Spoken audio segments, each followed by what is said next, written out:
Our final presenter of the day is Hans. Clap it up, please.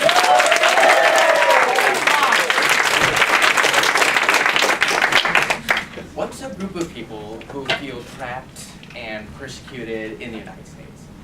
So this question was written up on the board in one of my classes the other day. But you know, it was really up there to start this loud and talkative discussion. And it was perfect for all the outgoing students in the class. And you know, after a few minutes, the class is already pretty off topic. But I was thinking about this question, and introverts is what came to my mind. You know, introverts feel trapped and persecuted in the United States. So an introvert is someone who values the inner life of thought and feeling. But on the other hand, we have these extroverts, and these are the talkers and the go-getters, and they feel comfortable putting themselves out there. So I'm sitting there in class, and I'm thinking, like, how did this discussion go from 0 to 100 this quick?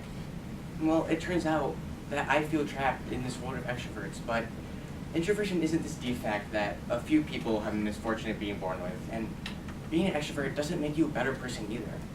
I'm an introvert, and I shouldn't have to apologize for who I am. And after reading this book called Quiet by Susan Cain, which celebrates introversion, you know, I realized that there's this new revolution at hand. So there isn't a perfect definition of an introvert or an extrovert, but a lot of it comes down to how you recharge your batteries and how you respond to different amounts of stimulation, which is the amount of input that's coming in from the outside world. So after a long day of being at school or at work, an introvert's probably going to feel pretty worn out by being around people all day, you know, and being immersed in all these different activities, and they just need to be alone in order to bring themselves back up to 100%. And they're also more sensitive to stimulation, and it's easier for them to become overstimulated. On the other hand, the extroverts, they feel energized when they're around people, and they generally prefer environments that are higher in stimulation. And if they're alone for too long, they're going to start to get pretty restless. So, unfortunately, in the US, we've got this extrovert ideal. So, when my mom was my age, she was an introvert, just like me, but she was valued less because of it, and her parents would always ask her the question, you know, why can't you be more social like your sister? See, we celebrate extroversion, but we single out introverts as a problem, but it's based on these myths that being an extrovert is somehow better than being an introvert. I mean, we associate extroversion with leadership, but that's just based on our perception of what makes a good leader, and people like Abraham Lincoln and Eleanor Roosevelt and Bill Gates, just to name a few, these people were introverts. But all too often, people are given positions of authority because they're loud and, you know, they've got these big egos. And yeah, it's easy to think that these people know what they're doing, and that's because they have confidence.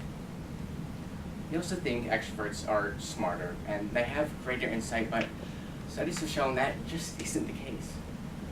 So, you know, what's so great about introverts? Well, introverts are really good at something called deliberate practice. And right here, this is the reason why so many of the world's greatest inventors are introverts. Because when you're working alone, you can identify the task at hand and you can motivate yourself to reach that goal. You can constantly be upgrading and improving your progress as you go along, and this takes a monumental amount of concentration. And it also turns out that solitude is this catalyst for creativity, and introverts tend to be very creative. So if these are things that we want our students and our employees to exhibit, then what we should be doing is giving them spaces where they can be alone, but we're always just doing the opposite. So I've already told you of these myths about being an extrovert that we value so much here, but the question is, does the whole world have this extrovert ideal? And the answer to that is no. I mean, a third to a half of the people in the US are introverts, and we're not a minority in the rest of the world either. America and Europe may be predominantly extroverted, but countries around the world, and especially in places like Asia, these places are extremely introverted, and you know, they come here to the US and they see our style of class participation and how loud and outgoing everyone is, and it's weird and it's shocking. But it's not just this cultural thing either, it's genetic. I mean, no matter where you're from, everyone's born differently. I'm an introvert, and no matter how much I try, I can't change who I am, but you know, people like me, we have to fake it in order to fit in, and you know, I'm doing this right now. I'm going through all the motions, but we're all born with different temperament, and our brains are going to react different to different situations, and these are things that stay with you throughout your whole life.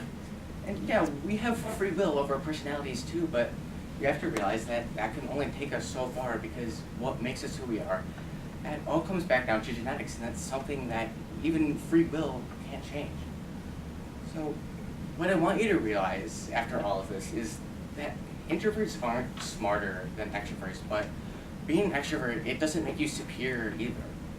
I'm an introvert, and I'm tired of being treated like a second-class citizen because of something like how I respond to stimulation. And I shouldn't have to list off the names of these like famous introverts like it's this great and amazing thing that someone like me could become that successful. So my mom was always asked the question, why can't you be more social like your sister? And that's a question that no one should ever have.